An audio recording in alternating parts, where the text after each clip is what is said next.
Hey, Teddy here. Sincerely apologies for not doing an updated vlog this past winter.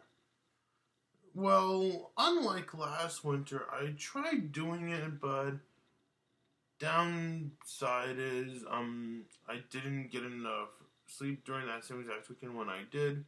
And also, throughout the whole entire month of February, my parents had things to do that would prohibit me to be here to record stuff. And also, guess what? Today's my birthday! So, to all those wishing me happy birthday today as I'm currently recording this, thank you for the nice birthday greetings, I will say.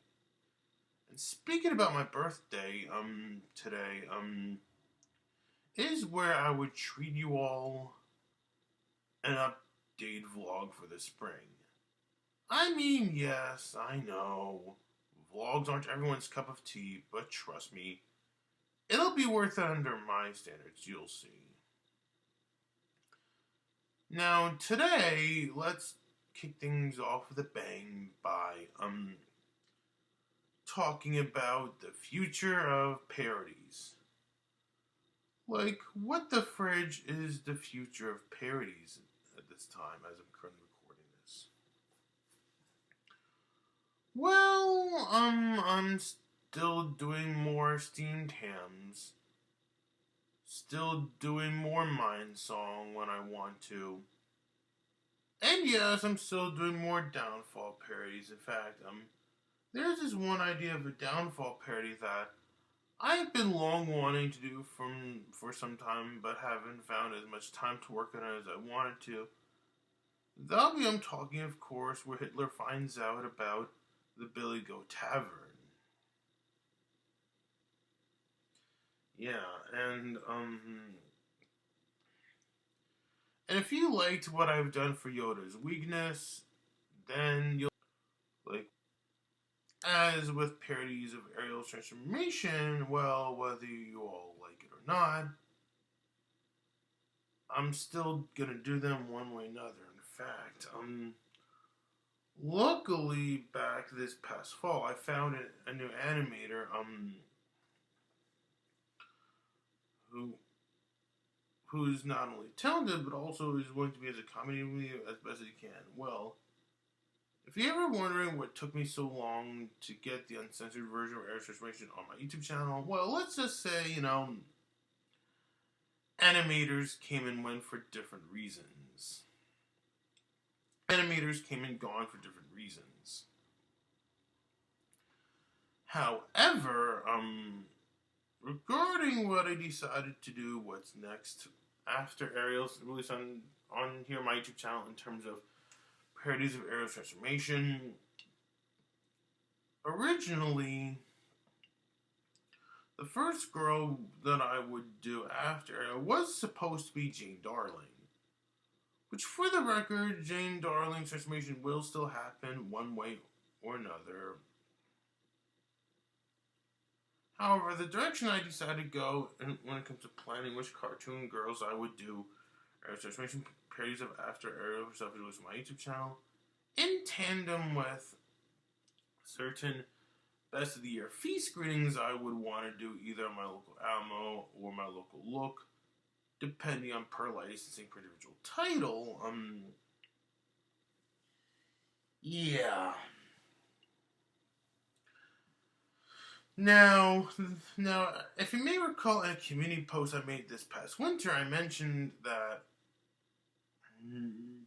Now, as you can see, I made a community post back this past winter of how that I did bring up how the direction I have yet to go with Ariel's transformation parodies would be in tandem with Best of the Year feast screenings we need to do at my local Alamo, my local Look. All of this is because of Harry Henry, who, let's just say in a nutshell, always has this running habit in wishing death on me. With one of the many things Harry Henry would do anything in wishing death on me for that would result me in all this would be my love for Mr. Code and Friends, including Animat as well, too. Now, for those who don't know, I've been a major fan of Mr. Code and Friends since 8th grade. And let's be honest here, the reason Harry Henry would do anything under his power to wish death on me for loving Mr. Code and Friends, all this started back in 2018 where I engaged in having where I wound up having a so-called misstep of my own, which would misstep of my own of how I did handle back then over how quote-unquote trollish Morgan Ledger can be in tandem with Tim Johnson. And yeah, regarding Tim Johnson, I will say, if you think Caleb Corger is all that bad to me, well, I hate to break it to you, but Tim Johnson, let me say this, I'm going to say this once and for all, Tim Johnson is worse than Caleb Corger. Now, you know what you're going to be thinking here. How can Tim Johnson be even worse than Caleb? Well, at least with Caleb in particular, surely he may have committed the crime of going all Azuchi Guardian on me when he wants to be, and going all Chrissy Trotta on me when he wants to be,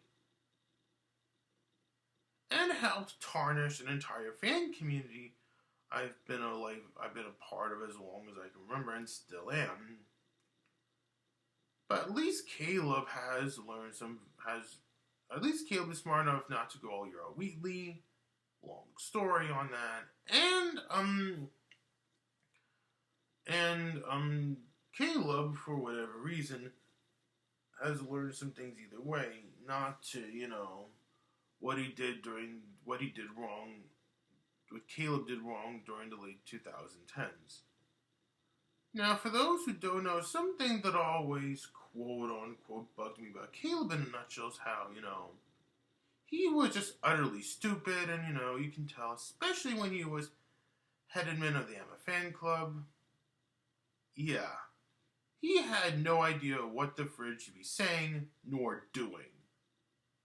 Thank God he's no longer in charge of the Emma fan club. Instead, at least he got much more trustworthy Animat fans who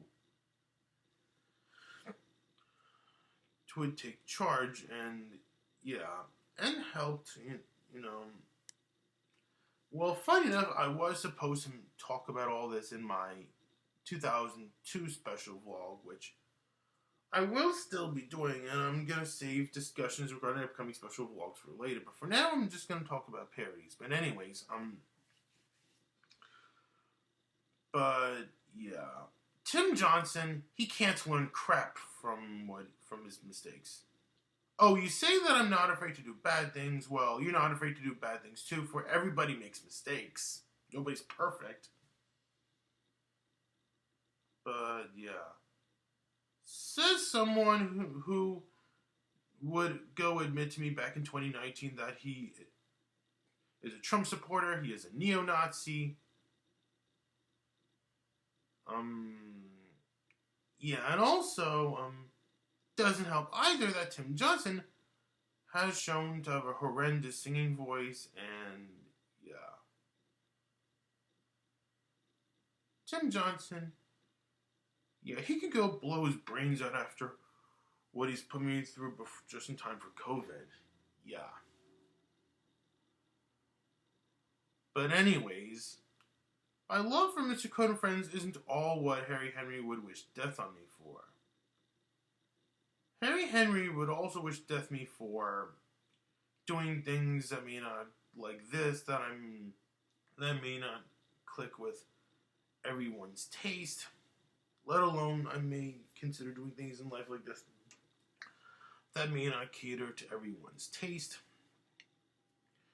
And it doesn't help either that, he would spread Holocaust denial over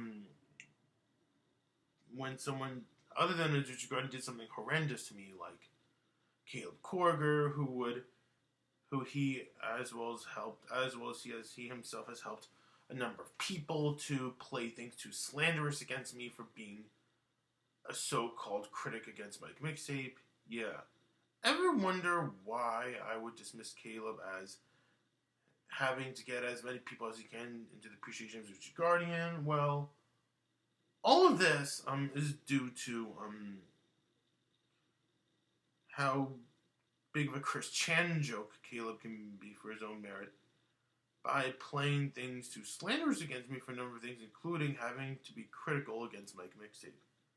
And the part where I get to be so critical on Mike Mixtape, good reason why it happened.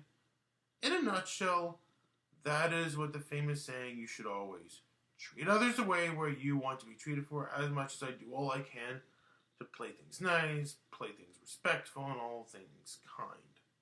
And to be kind. But yeah, people like them who just can't. But yeah, moving on, yeah. And then of course, Harry Henry also spread Holocaust denial against Felton for turning out to be too discriminative against me for being straight. Yeah, I know you know that I'm straight, but yeah. But also, a number of people I knew from Andrus who, from my second middle school and first high school, who did a lot of bad things to me. Now, regarding said people I knew from Andrus like them, is who Harry Henry would wrongfully enable, including Anik Banerjee, mostly for being too misunderstanding of me on where the fridge I've personally been at the time when I was at Andrus. It's kind of a long story, but yeah. Anik, yeah, he also has no idea what he's saying or doing either. But anyways, I know you're all going to be thinking right here, how can Harry Henry make an impact on me on what to do with aerial transformation parodies and certain community events I do either at my local album or at my local look, in particular Best of the Year feast screenings we're going to do at those particular places. Well, funny you should ask me that. Well,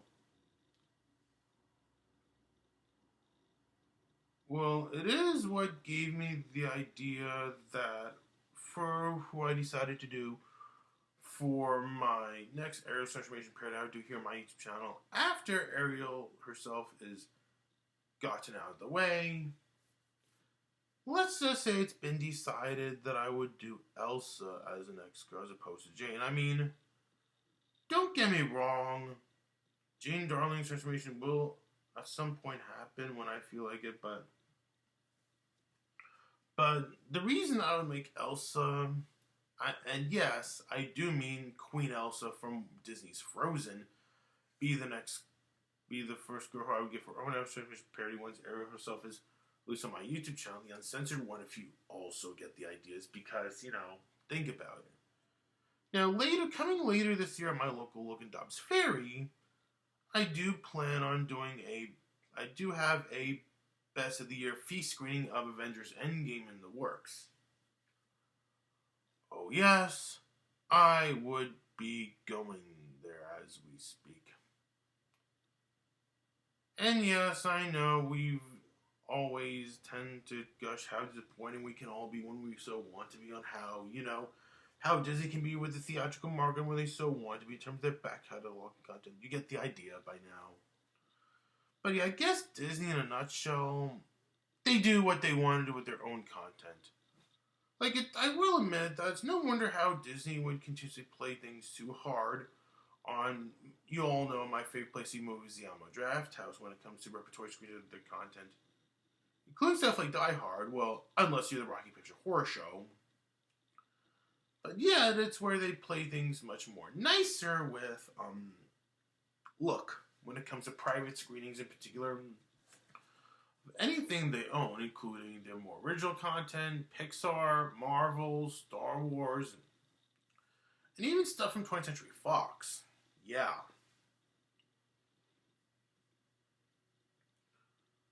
But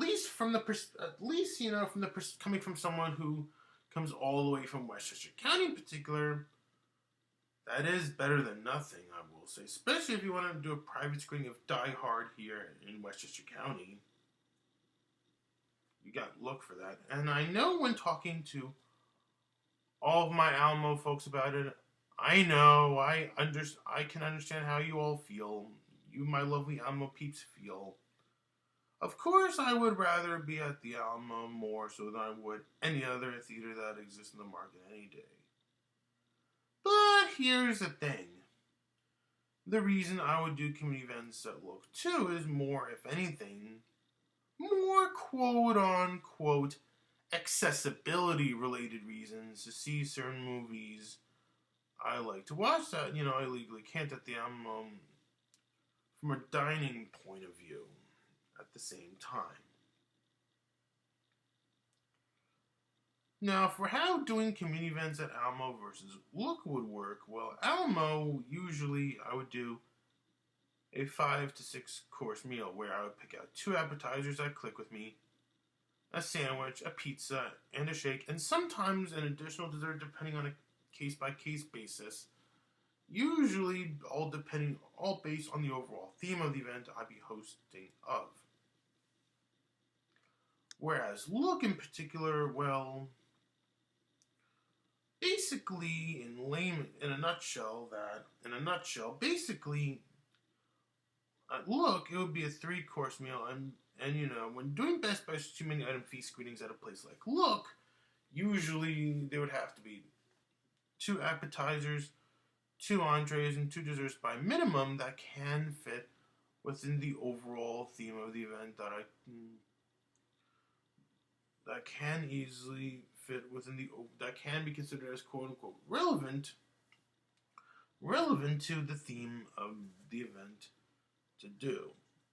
That can be done for its own right. Yeah. And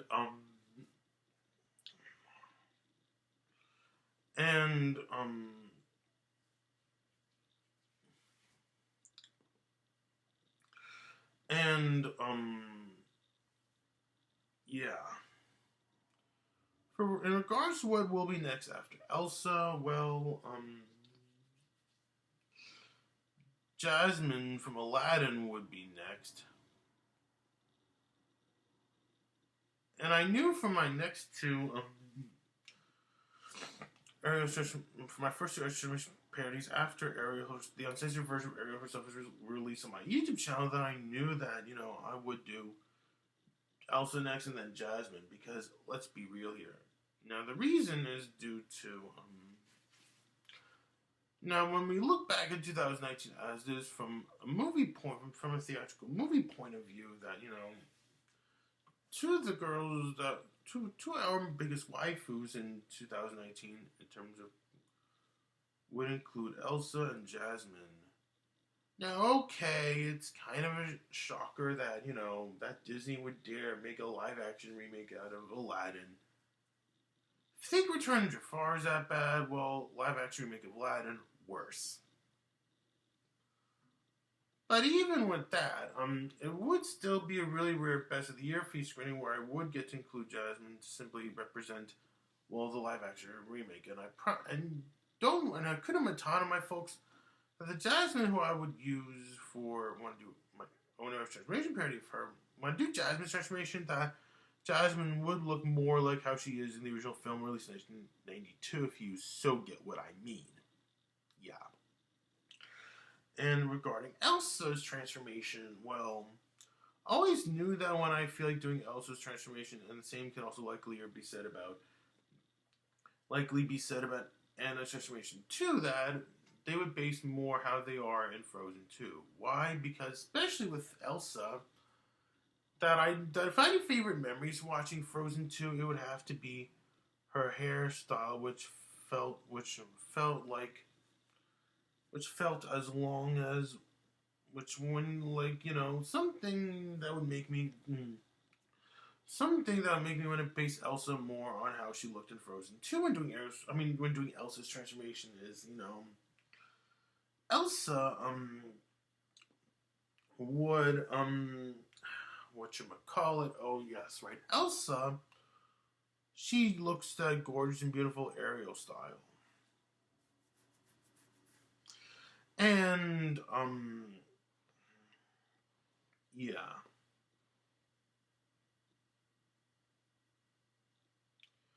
And I knew for the first 3 comic book characters I would do Ariel's transformation periods of. The first one in particular has to be from Marvel, being Mary Jane Watson, based on her 90s cartoon form. Then Lois Lane, also based on her 90s cartoon form. And then, of course, Wonder Woman.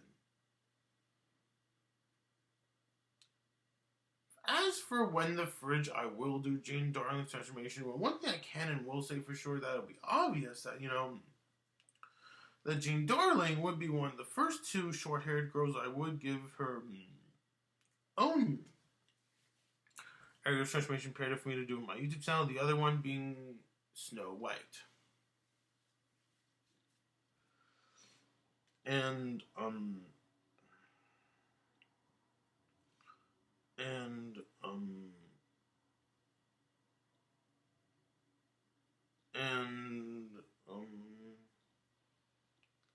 Snow White and regarding who I would have as the first video game character who I will give for Ariel's transformation parody, it is exactly who you will all guess: Peach. Considering her popularity and as a character and her importance in Macedo lore, it just makes it fitting, for Peach, to be the first video game character to be given her own Ariel transformation parody.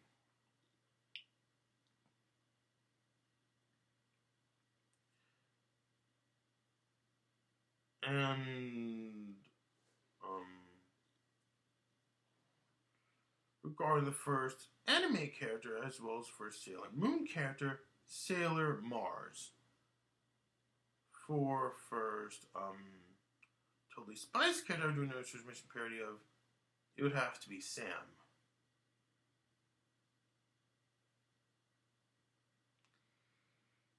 And yeah.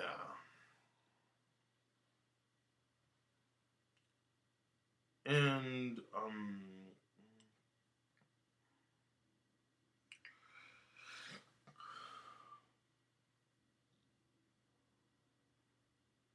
and regarding the future of special vlogs, well, it's been decided on my end for my next special vlog I would do would be when I have free time, being home at the weekend when I'm not going out to say seeing a movie, usually when it's a special screening of something, it would be a no-brainer that I would honestly consider doing. It would be a no-brainer to me that I will want that. Now, there are two that I have coming out soon, being one talking about my thoughts on MagFest of this year. Oh yes, I did manage to go there. And one where I get to share my thoughts on 2022 as a whole. Now, I still feel like doing my MagFest vlog as my next special vlog, and you will see why when we get there. But yeah, depending on my entire weekend schedule as we speak.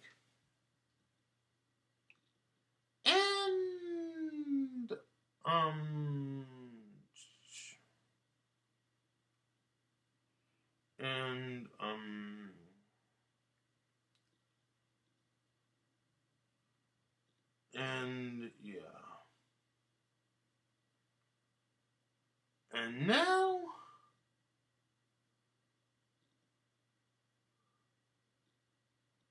time to close off this season's update vlog with a bang with discussing someone who I used to go to school with this time. Well, considering we're now in spring as I'm currently recording this, and considering how that'll be this time of the year where it would have been 10 years ever since the Boston bombing happened, it'd be a no-brainer that that for this season's update vlog, that I'm going to be ending things off with a bang by discussing a girl who I used to go to school with named Ruth Fernandez. Like, what is the big deal with Ruth Fernandez? Well, For those who don't know, this season 10 years ago, I prayed for her to go to jail as the Boston bombing happened on Facebook. And for really, really good reason. Like, what is my problem with Ruth Fernandez, of all people? Now, it all started back when I was in 8th grade at Andrus. Ruth and I both started out being in the same math class together. And when it comes to Ruth Fernandez, she beat people like them who I never really liked. So then, through my whole entire time seeing Ruth, both in 8th grade in math and 9th grade in homeroom, that'd be common in her that, she'd be spreading lies about things, malicious lies about me, and, about things in general, and I especially remember, when it comes down to Ruth Fernandez, that, during one of my last days being an Andrus student, back when I was in 9th grade, that Ruth would, go cut the cord of an old iPod charger I had at the time. Cut the cord of a charger of an old iPod I once had at the time, which I wasn't really liking, so yeah. So then, fast forwarding just in time for the Boston bombing happened 10 years ago, this would be where I would call her out on Facebook in a comment I wrote in a post that Carla Barton wrote, another classmate from my 9th grade homeroom, praying that she should go to jail, and for good reason.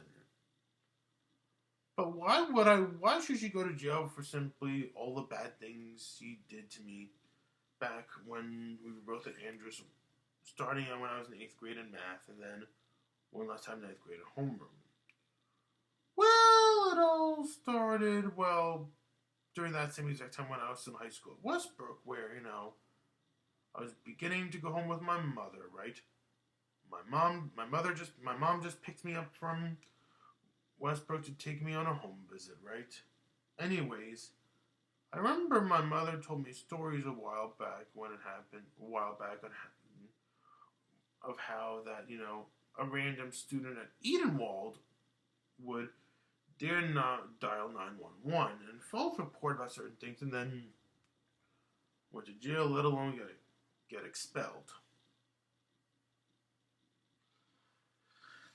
And yes, Onik Banerjee on his end can find me noticeable. There's a good reason why, as you can obviously tell, coming that you would get expelled from being on Twitter. Why? Because you have no idea, like I was saying about you, Onik, you'd be people like them who, let's just say, had no idea what the fridge you'd be saying nor doing. And it's especially also what you get for making a hate account on me. Yeah. I guess that is all what I have to say in this season's update vlog. Thank you all for watching, and also thank you for all of your wonderful birthday wishes. Teddy signing out.